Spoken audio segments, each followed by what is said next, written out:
임마누엘 성가대의 귀한 찬양 감사합니다. 하나님만 홀로 영광 받으신 줄 믿습니다. 오늘도 갈라디아서 말씀을 우리가 함께 살펴보고 은혜 누리기를 원하는데요. 오늘도 이제 계속 말씀드리지만 갈라디아 교회는 바울 사도가 전한 복음을 듣고 예수 그리스도를 믿음으로 구원받아 세워진 교회입니다. 그러나 이 갈라디아 교회에 율법주의자들이 나타나서 거짓된 가르침으로 그 복음을 변질시켜 버렸죠. 예수 그리스도를 믿는 믿음뿐 아니라 더 지켜야 구원을 받는다고 유혹한 것인데 그것이 무엇이었습니까? 율법 준수와 할례였습니다. 복음을 믿음으로 얻은 이 구원을, 하나님의 은혜로 얻은 구원을 노력과 자격, 조건 등을 행함으로 구원을 얻는 것으로 변질시켜 버린 것입니다. 그래서 바울 사도는 3장에 율법과 믿음, 율법과 약속을 대조하며 이 율법의 목적과 한계에 대해서 말씀하죠. 율법을 지키는 자들을 율법의 행위를 통해 만족, 위안을 삼고자 합니다. 내가 그것을 지킴으로 어떻습니까? 스스로 자신을 거룩한 자라고 착각하는 것이죠. 현대 교회도 이러한 유혹이 얼마나 이런 유혹에 빠지는지 모릅니다. 이제 한 달 정도 뒤면 우리가 종려주일, 고난주간, 또 부활주일이 옵니다. 이 시즌 때가 되면 꼭 이런 질문을 하시는 분들이 있는데요. 왜 우리 교회는 사순절을 안 지킵니까? 다른 교회에서는 사순절을 지키는데 왜 우리 교회는 지키지 않습니까? 라고 질문을 합니다. 여러분, 사순절의 의미가 무엇인지 여러분 알고 있으실까요? 사순절은 부활주일을 기점으로 40일 전에 예수 그리스도의 고난과 죽음을 묵상하며 몸과 마음을 경건하게 지내는 이 기간을 가리키는데요. 의미를 들어보면 되게 좋은 것 같지 않습니까? 예수님의 십자가를 묵상하고 그가 당하신 고난을 우리가 기억하며 그 고난을 몸에 짊어지고 40일 동안 경건하게 살면 좋은 것 같습니다. 그러나 이 사순절은요, 성경에 기록되어 있지 않습니다. 그렇다면 사순절이 언제 어디서부터 시작된 것일까요? 사순절은 로마 카톨릭, 이 천주교에서 시작된 것입니다. 그들은 수요일을 시작으로 6주간 금식하고 절제하고 이 이마에는요, 이 태운 죄를 이렇게 십자가를 그리거나 이렇게 바르면서 죄를 통회하도록 하였습니다.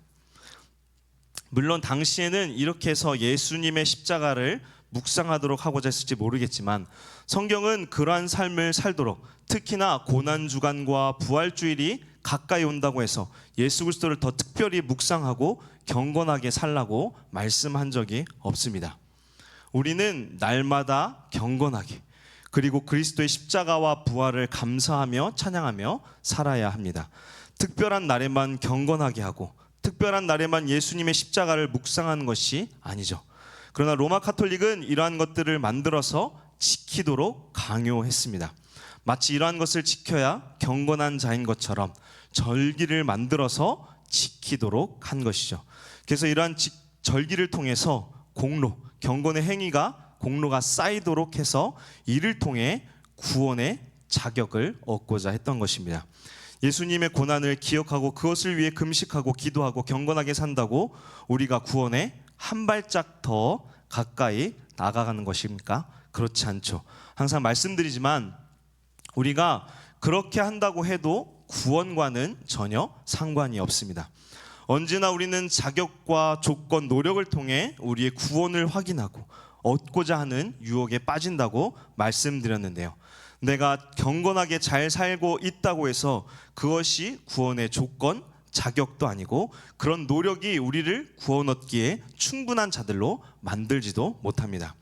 그런데 사순절 같은 절기는 이러한 자격, 조건, 노력으로 구원을 얻을 수 있는 것처럼 만들어 버린 것입니다. 그래서 여러분, 종교개혁자들은 이러한 로마 카톨릭의 절기, 천주교의 절기를 다 버려버린 것이에요. 천주교에서 만들어진 구원을 위한 사람의 공로, 자격 같은 것을 모두 다 버리고 종교개혁을 한 것입니다. 그런데 이러한 것들이 지금 교회들 안에서 다시 복원되고 있죠. 분명 우리 개신교는 종교개혁자들의 정신인 오직 성경으로 하는 모토로 천주교에서, 카톨릭에서 나온 겁니다. 그래서 예배와 삶을 이러한 모토로 살아가죠. 그런데 개신교에서 많은 교회들이 다시 사순절을 복원시키고 그런 행위를 지켜야만 경건한 교회처럼 만들고 있다는 것입니다. 이것은요, 종교개혁의 모토를 버린 것입니다. 그래서 마치 갈라디아 교회처럼 예수 그리스도를 믿음으로 구원을 받은 자들이 율법으로 돌아가서 날, 달, 절기, 해를 지키는 것과 같은 것입니다. 그리고는 스스로를 구원받기에 합당한 자라고 착각하게 만드는 것이죠. 이러한 자들은 다 어떠한 자들인가? 오늘 바울 사도는 21절에 율법 아래 있고자 하는 자라고 말씀합니다. 우리 교회는, 그리고 우리 교단은 사순절과 같은 율법 아래에 머물고자 하는 것들을 모두 지키지 않습니다. 이러한 것은 성경에서 벗어난 것이고 예수 그리스도께서 이루신 구원에 무언가를 더하고자 하는 것입니다. 그렇게 여러분 꼭 기억하셨으면 좋겠습니다. 사순절은 로마 카톨릭의 잘못된 예배와 미신을 복원하는 것입니다. 우리는 그러한 것을 지키고자 노력하기보다 날마다 주님의 십자가와 구원을 묵상하고 감사하며 영광 돌리는 바른 주의 백성 되기를 원합니다. 우리가 이번 주에 특별 새벽 기도회로 새벽마다 열심히 기도하죠. 여러분, 이러한 자리에 열심히 나오는 이유는 우리가 구원을 얻기 위함도 아니고 우리가 특별하게 기도 응답을 받기 위함도 아닙니다. 내가 열심히 기도하러 나가면 무언가 잘 될 것 같은 그런 유혹, 하나님께서 내가 이렇게 열심히 나오는데 좋은 것을 주시겠지 하며 하나님께 부담을 팍팍 주면 옳지 못한 것입니다. 우리가 특별 새벽 기도회를 지키는 이유가 무엇입니까? 영적 분별력을 가지기 위해, 하나님의 말씀을 더 붙잡기 위해, 구원받은 자로서 말씀에 더 순종하는 삶을 살기 위해서입니다. 물론 우리의 기도에 하나님께서는 반드시 응답해 주실 것입니다. 주님은 우리의 필요를 기도하라고 하셨고 그 필요를 아시고 응답하실 것을 약속하셨죠. 그러나 우리의 그 열심이 결코 응답받기 위해, 좋은 것을 주기 위해, 갖추기 위해 우리가 있는 자격과 조건, 노력이 되지 않아야 합니다. 우리가 새벽에 나와 기도하는 것, 이것은 주의 백성으로 당연한 것이죠. 오히려 특별 새벽 기도회를 통해 주님을 더 깊이 만나고 그 은혜를 깊이 누리며 구원의 감격과 기쁨을 누리는 우리 모두 되기를 원합니다.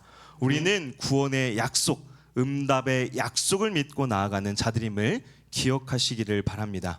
오늘 말씀은 바울 사도가 율법 아래 있는 자들과 약속 안에 있는 자들의 결과에 대해서 선명하게 말씀하는데요. 아브라함의 이야기로 바울 사도는 비유의 말씀을 시작합니다. 22절에 보면 기록된 바 아브라함에게 두 아들이 있으니 하나는 여종에게서 하나는 자유 있는 여자에게서 낳았다 하였으며, 아브라함에게 두 아들이 있다고 말씀하죠. 두 아들, 누구와 누구를 가리키는 것 같습니까? 종인 하갈에게서 난 이스마엘과 본처 아내인 사라에게서 난 이삭이죠. 그렇다면 바울 사도는 왜 이 두 사람을 언급했을까요? 이 두 사람은 모두 아브라함의 아들입니다. 족보를 보면 둘 다 똑같이 아브라함의 자손이에요. 그런데 23절에 보면 그 결과는 너무나 다른데요. 우리 23절 말씀 함께 읽겠습니다. 여종에게서는 육체를 따라 낳고 자유 있는 여자에게서는 약속으로 말미암았느니라. 하나들은 육체를 따라, 하나들은 약속으로 말미암았다고 말씀합니다. 분명 아브라함의 아들이지만 그 아들이 생기게 된 방식이 다릅니다. 여종에게서는 육체를 따라, 자유 있는 여자 사라를 가리키는데요, 이 사라에게서는 약속으로 말미암았다고 말씀하죠. 둘의 출생 방식이 다르다고 말씀하면서 이스마엘에 대해서 바울 사도는 이렇게 말씀하는데요. 24절 말씀 우리 함께 읽겠습니다. 이것은 비유니 하나는 신의 산으로부터 종을 낳은 자니 곧 하갈이라. 이스마엘은 종의 아들, 곧 종인 하갈의 아들이라고 말씀하죠. 여러분, 이스마엘의 출생에 대해서 우리가 잘 알고 있을 겁니다. 아브라함이 하나님의 약속을 쫓아 자기의 고향 땅을 버리고 가나안에 왔습니다. 하나님의 약속은 무엇이었나요? 아들을 주실 것이고 그 아들이 큰 민족을 이룰 것이라고, 그리고 가나안 땅을 그 아들이 유업으로 받을 것이라고 약속하셨습니다. 그러나 이 약속은 시간이 지나 아브라함의 나이가 85세가 되어도 이루어지지 않았습니다. 사라의 나이도 70대 중반이 되어 이르게 되었는데 생물학적으로 봐도 임신하기 매우 어려운 몸이니 얼마나 마음에 조바심이 있었겠습니까? 결국 약속을 기다리지 못하고 사라가 자기의 종 하갈을 남편에게 주어 자식을 얻도록 했죠.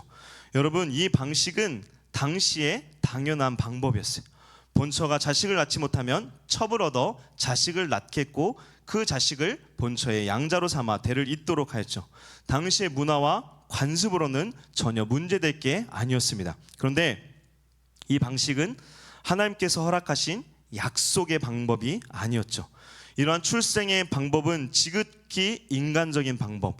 바울 사도는 23절에 육체를 따라 낳았다고 말씀을 하죠. 하나님의 뜻, 약속으로 이루어진 아들이 아니라는 것입니다. 아브라함과 사라는 만족했을지 모르지만 하나님은 아니라고 말씀해요. 할례까지 받았지만 하갈에게서 난 이스마엘에게 주어진 것은 아무것도 없었습니다. 물론 그로 한 민족을 이루게 하실 것이라는 약속을 주시지만 이 약속은 아브라함의 약속과는 전혀 상관이 없는 약속이에요. 그는 진정한 아브라함의 유업을 이어받을 아들이 될 수 없었습니다. 분명 아브라함의 아들이었지만 그에게는 아브라함에게 주어질 유업이 주어지지 않았습니다. 왜 그렇습니까? 육체를 따라 하갈이라는 여종에게서 낳기 때문이죠. 그렇다면 바울 사도가 여종 하갈에게서 난 아들 이스마엘을 언급한 이유가 무엇일까요? 아브라함의 아들이고 할례를 받았음에도 그는 유업을 받는 참 아들이 아니었죠. 자격과 조건이 주어졌다 할지라도 결코 구원에 합당한 자가 아니라는 것입니다. 갈라디아 교회에 와서 할례를 받아야 하고 율법을 준수해야 구원을 받는다는 율법주의자들, 그리고 스스로 아브라함의 자손으로 구원에 합당한 자라고 여기는 유대인들이 결국 누구의 아들이라는 것입니까? 그들은 아브라함의 아들임에도 하갈의 아들, 종의 아들이라는 것입니다. 바울 사도가 오늘 말씀에서 언급한 두 아들 이스마엘과 이삭을 비교하면서 결국 누구를 비교하는가 하면 종의 자녀와 자유자의 자녀, 율법의 자녀와 약속의 자녀를 비교하는 것입니다. 그래서 24절 노란색 부분을 다시 보시면 24절에 이것은 비유니 이 여자들은 두 언약이라고 말씀하죠. 두 언약의 비유라고 말씀하는데요. 더 구체적으로 25절에 보면 이렇게 말씀합니다. 이 하갈은 아라비아에 있는 신의 산으로서 지금 있는 예루살렘과 같은 곳이니 그가 그 자녀들과 더불어 종노릇하고. 하갈은 신의 산 그리고 지금 있는 예루살렘과 같은 곳이라고 말씀합니다. 신의 산은 모세가 하나님의 율법을 받은 곳이죠. 그리고 예루살렘은 이스라엘의 옛 수도입니다. 즉 하갈은 누구를 가리키는가 하면 옛 언약인 율법을 가리키고 있습니다. 이 하갈의 자녀는 25절의 말씀처럼 하갈처럼 종노릇 하듯이 율법으로 난 자는 아무리 발버둥 쳐도 결국 종의 아들, 아브라함의 진정한 아들이 될 수 없음을 바울 사도가 말씀하고 있는 것입니다. 그렇다면 어떤 아들이 아브라함의 진정한 아들인가? 이것이 정말 중요하겠죠. 바울 사도는 이것을 23절에 이렇게 말씀하는데요. 23절 노란색 부분을 다시 보시면 자유 있는 여자에게서는 약속으로 말미암았느니라. 무엇으로 말미암았다고 말씀합니까? 약속으로 말미암았다고 말씀합니다. 이 약속은 곧 사라에게서 자녀를 주실 것이라는 약속인데요. 즉 약속을 따라 사라에게서 난 아들만이 진정한 아브라함의 아들이라는 것입니다. 다들 잘 아시는 대로 하나님께서는 이스마엘이 아닌 다른 아이, 곧 사라에게서 아이가 태어날 것을 약속하시죠. 이 약속은 인간의 기대, 다른 표현을 하면 육체를 따라 낳을 가능성이 1도 없을 때에 이루어졌습니다. 아브라함이 몇 세에 아들 이삭을 낳았습니까? 몇 세에 낳았습니까? 100세에 낳았죠. 사라의 나이 90세입니다. 생물학적으로 결코 아이를 출생할 수 없는 나이에 하나님께서는 약속의 아들 이삭을 주신 것인데요. 여러분, 왜 하나님께서 아브라함에게 자녀를 낳을 수 있을 것이라는 이 소망까지 모두 사라진 100세의 아들을 주셨을까요? 인간은 조금이라는 가능성, 육체의 능력으로 할 수 있다는 가능성이 아주 조금이라도 있는 순간 더 이상 하나님의 은혜는 사라집니다. 자신의 공로가 들어가게 되죠. 그래서 착각하게 됩니다. 하나님이 온전히 이루셨다고 믿는 것이 아니라 그 작은 가능성을 믿고 하나님을 믿기보다 자격과 조건, 노력을 의지하고 믿게 되는 것입니다. 그렇게 하나님께서는 약속을 이루실 때 인간이 가질 미세한 가능성조차 없는 환경으로 몰고 가시어 약속을 이루시며 인간이 아닌 환경과 조건, 노력이 아닌 하나님께서 반드시 이루어지도록 하나님만 바라보게 하는 것입니다. 이삭은 인간의 방식으로는 도저히 낳을 수 없는 아들이었습니다. 그리고 이를 위해 아브라함이 할 수 있는 것은 아무것도 없었죠. 그저 그에게 요구된 것은 무엇이었습니까? 하나님께서 약속을 반드시 이루실 것이라는 믿음뿐이었습니다. 이것이 바로 하나님의 약속입니다. 하나님께서 약속을 이루시기 위해 우리에게 허락하신 것은 오직 믿음뿐입니다. 그래서 벼랑 끝으로 내몰리고 아무 가능성이 보이지 않는 현실에서도 하나님은 무엇을 말씀하십니까? 반드시 약속을 이루시고 구원을 이루시는 그 하나님을 믿으라고 우리에게 믿음을 요구합니다. 이것이 바로 하나님께서 아브라함에게 허락하신 약속이었고, 이 믿음을 통해 아브라함은 사라를 통해 약속의 자녀인 이삭을 얻게 된 것입니다. 그리고 사도 바울은 이 약속의 자녀를 낳은 사라를 26절에 이렇게 말씀하는데요. 26절에 보시면 오직 위에 있는 예루살렘은 자유자니 곧 우리 어머니라. 26절에도 위에 있는 예루살렘을 말씀하는데요. 이 예루살렘은 이 앞절에 나오는 25절의 예루살렘과는 다른 곳입니다. 25절의 예루살렘은 앞에서 말씀드린 대로 하가를 뜻하고 옛 언약인 율법을 상징합니다. 그러나 26절에 위에 있는 예루살렘은 무엇을 뜻할까요? 26절 하반절에 보시면 자유자니 곧 우리 어머니라고 말씀하죠. 약속의 자녀를 낳은 사라를 뜻하는 것입니다. 즉 26절에 있는 위에 있는 예루살렘은 사라를 뜻하고 새 언약인 복음을 상징하는 것입니다. 지금 사도 바울은 하갈과 사라를, 땅에 있는 예루살렘과 위에 있는 예루살렘, 그리고 옛 언약과 새 언약을 비유로 대조하며 말씀하고 있는 것인데요.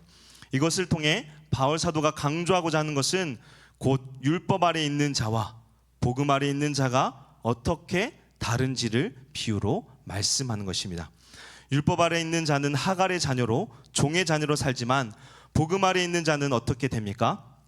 사라의 자녀, 곧 약속의 자녀로 아브라함의 참 자녀가 된다는 것을 지금 비유로 말씀하고 있는 것이죠.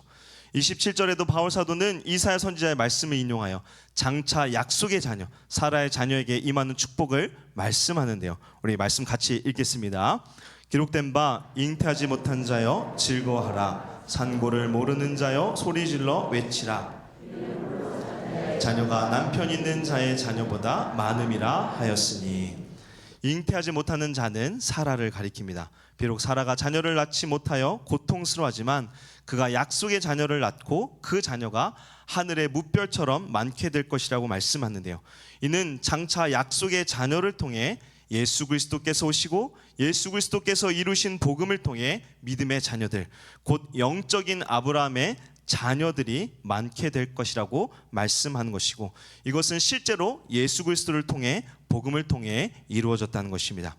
바울 사도가 지금 계속해서 강조하고 있는 것이 무엇인가 하면 바로 약속의 자녀가 되는 것입니다. 약속의 자녀는 무엇으로 말미암아 되는 것입니까? 하나님의 약속을 믿어야만, 아브라함처럼 육체의 모든 소망을 다 내려놓고 주님을 온전히 믿을 때 약속의 자녀를 주시는 것입니다. 하나님의 약속, 그 약속이 무엇입니까? 그리스도께서 우리의 구주이시며 이 그리스도를 믿어야만 구원을 얻는다는 이 약속을 믿을 때 우리는 어떻게 됩니까? 28절에 사도 바울은 이렇게 말씀합니다. 우리 같이 읽겠습니다. 형제들아, 너희는 이삭과 같이 약속의 자녀라. 아멘. 오직 그리스도를 믿을 때 이삭과 같이 약속의 자녀가 된다는 것입니다. 교회를 다니고 있다고 해서 직분을 가지고 있다고 해서 내가 열심히 신앙생활을 한다고 해서 우리가 약속의 자녀가 되는 것이 아닙니다. 부모가 신앙인이라고 해서 그 자녀가 자연스럽게 약속의 자녀가 되는 것도 아닙니다. 좋은 교회를 다니고 좋은 교회 설교자가 말씀한다고 그 말씀에 반응한다고 해서 역시 약속의 자녀가 되는 것 또한 아니죠. 자격, 조건, 노력 이러한 것으로는 결코 약속의 자녀가 될 수 없습니다. 자격과 조건, 노력이 아니라 하나님의 약속, 예수 그리스도의 복음을 붙잡고 믿을 때 우리는 약속의 자녀인 이삭처럼 우리 역시도 약속의 자녀가 될 수 있음을 말씀하죠. 그렇다면 여러분, 우리는 누구의 자녀입니까? 육체로 난 자와 약속의 난 자의 차이는 무엇입니까? 누구를 믿고 살아가느냐입니다. 육체로 난 자는 끊임없이 스스로 구원을 얻고자 자신의 자격과 조건, 노력을 믿고 그것을 의지합니다. 그러나 약속의 자녀는 자신에게 소망이 없음을 깨닫고 예수 그리스도께서 소망을 바라보고 예수 그리스도를 믿는 자입니다. 우리는 어디에 속한 자들입니까? 육체로 난 자녀입니까? 아니면 약속의 자녀입니까? 여러분, 네, 맞습니다. 예수 그리스도를 믿으십니까? 아멘이죠. 자신에게 소망이 없음을 깨닫고 오직 생명을 주시는 이는 예수 그리스도인 뿐임을 믿는다면 우리는 그 믿음을 통해 약속의 자녀가 되는 것입니다. 바울 사도는 이어서 약속의 자녀에게 주어지는 것이 두 가지 있다고 29절부터 31절에 말씀하는데요. 첫 번째는 박해입니다. 우리 29절 말씀 같이 읽겠습니다. 그러나 그때 육체를 따라 난 자가 성령을 따라 난 자를 박해한 것 같이 이제도 그러하도다. 약속의 자녀에게 나타나는 특징이 있는데 그것은 바로 박해입니다. 창세기 21장을 보면 하갈의 아들 이스마엘이 이삭을 놀렸다고 말씀하죠. 이로 인하여 이삭이 고통을 당하였습니다. 바울 사도는 이삭이 그랬던 것처럼 우리 역시도 이러한 핍박을 받을 것이라고 말씀하는데요. 문제는 이스마엘이 세상 사람들을 가리키는 것인가? 그것이 아니라는 것이에요. 이스마엘은 아브라함의 자녀이죠. 다만 약속의 자녀가 아니었습니다. 즉 이스마엘은 세상 사람들을 뜻하는 것이 아니라 교회를 넘어뜨리는 이단, 교회 안에 들어온 거짓 성도들, 복음이 아니라 다른 것을 바라보도록 만드는 교회 안에 들어온 다른 사람들이라는 것입니다. 예수님 시대에도 예수님을 핍박하던 자들이 누구였습니까? 예수님을 모르고 율법을 모르는 이방인들이 아니었죠. 예수님을 가까이서 보는 바리새인들, 율법을 아는 종교 지도자들이었습니다. 지금 갈라디아 교회도 이방인들이 교회를 핍박하는 것이 아니라 율법주의자들이 그들을 유혹하고 넘어뜨리고자 했습니다. 놀랍게도 교회를 넘어뜨리고 복음을 넘어뜨리는 자들은 언제나 교회 안에, 교회 가까이에 있습니다. 우리 역시도 이러한 핍박과 유혹이 언제나 있다는 것을 우리는 기억해야 합니다. 교회에서 우리는 아무 어려움 없이 신앙생활을 하고 싶어요. 상처 없이 평안하게 교회를 다니고 싶죠. 그러나 교회는 언제나 육체로 난 자들이 성령을 따라 난 자들을 조롱하고 핍박하여 복음에서 넘어지게 한다는 사실을 우리는 알아야 합니다. 즉 영적 전쟁터라는 것입니다. 그래서 우리는 교회 안에서 당연히 실족할 수 있고 복음을 바라보지 못하고 사람을 바라보는 그런 유혹에 넘어질 수 있습니다. 왜 그렇습니까? 사탄이 계속해서 우리로 복음을 믿지 못하도록 약속의 자녀에서 이탈하도록 기회를 엿보고 공격하기 때문입니다. 제가 지난 설교 때도 말씀드렸죠. 우리는 언제나 복음을 붙잡고 그것을 바라봐야 하는데 사탄은 그 복음이 아니라 다른 것을 바라보고 만족하도록 유혹합니다. 건물을 바라보도록, 사람을 바라보도록. 우리는 복음이 아닌 다른 것에 집중하고 그곳으로 인하여 마음이 상하고 넘어진다면 그때 사탄이 우리를 공격하고 있음을 우리는 알아야 합니다. 그래서 그러한 상처들로 교회를 떠나면 그 사람은 다른 교회 가서 잘 적응할까요? 똑같은 시험에 또 넘어질 것입니다. 그러면서 점점 교회와 복음에서 멀어지는 삶을 살게 되는 것이죠. 이것이 바로 사탄이 원하는 것 아니겠습니까? 사람은 언제나 우리에게 실망을 줄 수 있습니다. 완벽한 사람이 어디 있습니까? 여러분, 우리가 있는 예배당 건물이 우리를 실망하게 할 수 있어요. 여러분, 최신식으로 지어진 교회 가면 나을까요? 아니요. 거기 가도 만족을 줄 수 없을 것입니다. 우리는 그러한 것을 바라보는 것이 아니라 복음을 바라보고 예수 그리스도를 바라보며 신앙생활하는 자들이 되어야 합니다. 우리는 복음이 아닌 것에 마음을 뺏기고 실망하고 낙심하지 말아야 됩니다. 그리고 그러한 것에 우리 마음이 흔들릴 때마다 우리는 항상 누구를 다시 바라봐야 합니까? 예수 그리스도를 바라보고 말씀을 붙잡아야 합니다. 우리의 흔들린 마음, 사람을 바라보고 환경을 바라보고 자신의 욕심을 바라보는 마음을 우리는 내쫓아 버려야 하는데요. 사도 바울도 30절에 이렇게 말씀합니다. 그러나 성경이 무엇을 말하느냐? 여종과 그 아들을 내쫓으라. 여종의 아들이 자유있는 여자의 아들과 더불어 유업을 얻지 못하리라 하였느니라. 사라가 여종 하갈과 이스마엘을 내쫓은 것처럼 우리는 그들을 믿음으로 이겨내고 복음으로 승리해야 합니다. 그러려면 우리는 반드시 영적 분별력을 잘 가져야 합니다. 영적 분별력을 우리가 잘 가지려면 우리가 어떻게 해야 할까요? 우리 교회 올해 표어가 무엇입니까? 하나님께 더 가까이이죠. 하나님께 가까워질 때 우리는 영적 분별력, 우리의 믿음을 넘어지게 하는 것이 무엇인지를 바르게 분별하고 그것을 내쫓을 수 있습니다. 하나님과 더 가까이 하기 위해 우리가 무엇을 하고 있습니까? 우리 권사님께서 기도하신 것처럼 날마다 큐티를 하고 또 성경 통독을 하고 있죠. 우리가 말씀으로 온전히 무장될 때 우리는 하나님의 뜻을 잘 깨닫고 세상과 교회에서 바른 진리 위에서 분별할 수 있고 그것을 이겨낼 수 있습니다. 이스마엘과 같은 이 박해를 복음으로 승리하는 우리 모두 되기를 바랍니다. 바울 사도는 박해와 더불어 두 번째 약속의 자녀에게 주어지는 것을 말씀하는데요. 그것은 바로 아브라함의 참 유업, 곧 약속의 모든 복을 그리스도 안에서 얻는다는 것입니다. 30절 하반절에 보시면 여종의 아들이 자유있는 여자의 아들과 더불어 유업을 얻지 못하리라 라고 말씀하죠. 그리스도를 믿는 약속의 자녀는 반드시 하나님의 약속의 복, 곧 천국 유업을 받습니다. 우리는 이것이 우리 눈에 보이지 않기에 그것이 얼마나 값지고 얼마나 귀한 것인지 잘 모를 수 있습니다. 그러나 성경은 언제나 이 유업을 강조하고 이 유업을 받을 것이라고 말씀하죠. 이 유업은 아무에게나 주어지는 것이 아닙니다. 믿음으로 구원받은 약속의 자녀에게 허락된 것이죠. 여기에 있는 우리 모두가 이 약속의 유업을 받는 자들 되기를 바랍니다. 이것은 우리가 세상에서 견줄 수 없는 복이고 가장 귀한 것입니다. 이것을 자격도 가치도 아무런 능력도 없는 우리에게 주님께서는 은혜로 주셨습니다. 주님은 이 놀라운 은혜를 아무 조건 없이 그리스도를 믿는 누구에게나 주셨죠.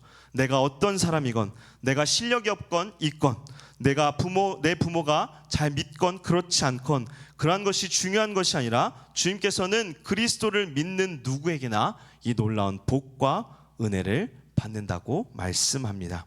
말씀을 정리합니다. 우리는 약속의 자녀입니까? 종의 자녀입니까? 약속의 자녀는 그리스도를 믿음으로 말미암는다고 말씀합니다. 그리고 이 약속의 자녀에게는 반드시 박해가 있음을 우리는 알아야 합니다. 우리가 믿음을 지키고 말씀을 지키고자 할 때 세상은 물론이고 교회에서도 우리는 박해를 받고 복음이 아닌 다른 것을 바라보도록 유혹받습니다. 그렇게 우리는 이러한 유혹에서 승리하도록 하나님께 더 가까이 나아가는 자들 되기를 바랍니다. 이 영적 전투에서 승리하는 우리 모두 되기를 바랍니다. 그리고 이 믿음의 길 마지막에는 반드시 우리에게 약속의 복, 곧 천국의 유업이 있음을 잊지 마시기를 바랍니다. 세상과 비교할 수 없는 놀라운 유업이 우리에게 은혜로 주어졌음을 우리가 날마다 기억하며 오늘도 약속의 자녀로서의 삶, 복음을 붙잡고 믿음으로 나아가는 삶을 온전히 살아가는 우리 모두 되기를 주님의 이름으로 축원합니다. 우리 함께 찬양하고 우리 함께 기도하기를 원하는데요. 나는 믿네. 우리 함께 찬양하고 기도하겠습니다.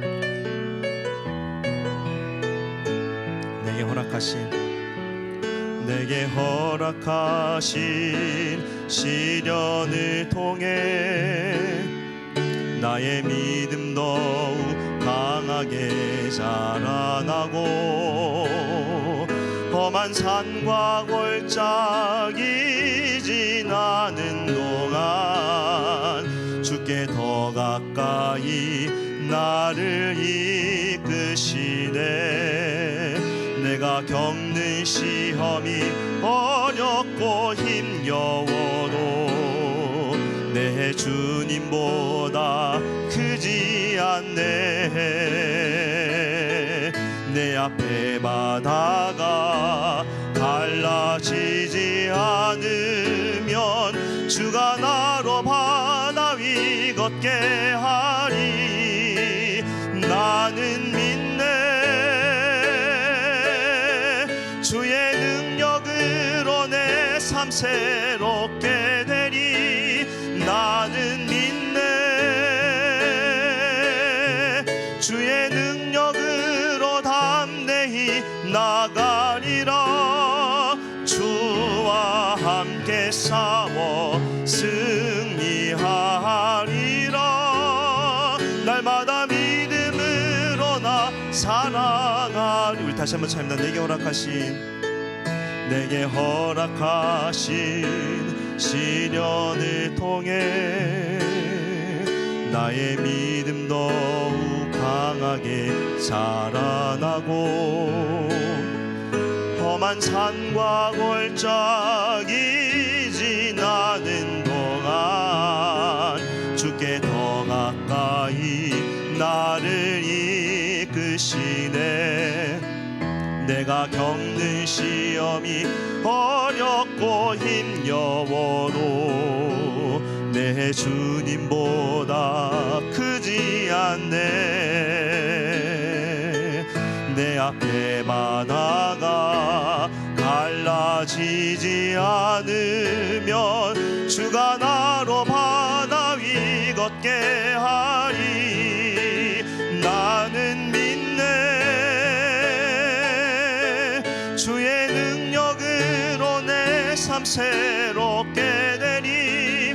나는 믿네. 주의 능력으로 담대히 나가리라. 주와 함께 싸워 승리하리라. 날마다 믿음으로 나 살아가리. 우리 시간 함께 기도하기를 원하는데요, 우리는 믿음으로 그리스도를 믿는 약속의 자녀입니다. 그런 우리에게 주님은 박해가 있다고 말씀하죠. 우리가 복음을 믿지 못하게 하고 사람으로 환경으로 우리가 실망하도록 만들어 복음에서 멀어지도록 한다고 말씀합니다. 우리 시간 함께 결단하며 기도하기를 원하는데요, 주님, 우리가 주님을 바라보지 못하고 세상과 사람, 환경을 바라보았던 연약한 믿음을 용서하여 주시고 다시금 주님을 바라보는 믿음의 자들 되게 하여 주시옵소서. 무엇보다도 영적 분별력을 주셔서 믿음으로 영적 전쟁에서 승리하는 자들 되게 하여 주시옵시고 자격과 노력이 아닌 은혜로 주신 천국의 유업을 온전히 믿음으로 나아가는 약속의 자녀들 되게 달라고 이 시간 주님의 이름 한번 부르고 함께 기도하겠습니다. 주여, 은혜로우신 하나님, 오늘 말씀을 통해 우리의 모습을 돌아봅니다. 우리가 종의 자녀가 아니라 믿음으로 하나님의 약속의 자녀가 되었음을 우리가 이 시간 다시금 깨닫습니다. 주님, 우리에게 믿음을 허락하여 주시고 예수 그리스도를 믿음으로 약속의 자녀로 살아가는 이 은혜를 주시니 감사합니다. 무엇보다도 하나님, 이 약속의 자녀로서의 삶이 결코 평탄치 않음을 봅니다. 우리에게 박해가 있다고 말씀하는데 무엇보다도 주님, 우리가 이 세상과 사람과 환경을 바라보지 않게 하여 주시옵소서. 우리에게 믿음을 더하여 주시고 영적 전쟁에서 승리하는 믿음의 사람들 되기를 원하오니 우리에게 영적 분별력을 허락하여 주시옵소서. 하나님께 더 가까이 나아가는 우리들 되기를 원합니다. 말씀을 날마다 묵상하게 하여 주시고 말씀과 가까우며 기도하는 우리 모두 되어서 하나님, 우리가 영적 분별력으로 악한 것들을 이겨내며 믿음으로 승리하는 영적 전쟁에서 승리하는 우리 모두 되게 하여 주시옵시고 무엇보다도 우리에게 은혜로 주신 그 천국의 유업을 기쁨으로 받는 온전한 믿음의 사람들 될 수 있도록 우리를 붙잡아 주시기를 원하오니 우리 삶 가운데 은혜 베풀어 주시옵소서. 참 좋으신 주님, 오늘 말씀을 통해 우리의 신앙을 돌아봅니다. 그리스도를 믿음으로 약속의 자녀가 되게 하심을 우리가 감사드립니다. 우리에게 은혜로 주신 천국의 유업을 우리가 기억하며 나를 드러내는 자들이 아니라 그리스도를 드러내고 그리스도를 더 붙잡게 하시고 영적 전쟁에서 믿음으로 말씀으로 승리하는 자들 되게 하여 주시옵소서. 날마다 하나님께 더 가까이 나아가며 하나님의 뜻을 분별하고 은혜를 놓치지 않고 그 은혜를 드러내는 주님의 거룩한 자녀들, 복음의 도구들 되도록 우리를 선하게 인도하여 주시옵소서. 감사드리며 우리를 죄에서 구원하신 예수 그리스도 이름으로 기도합니다. 아멘.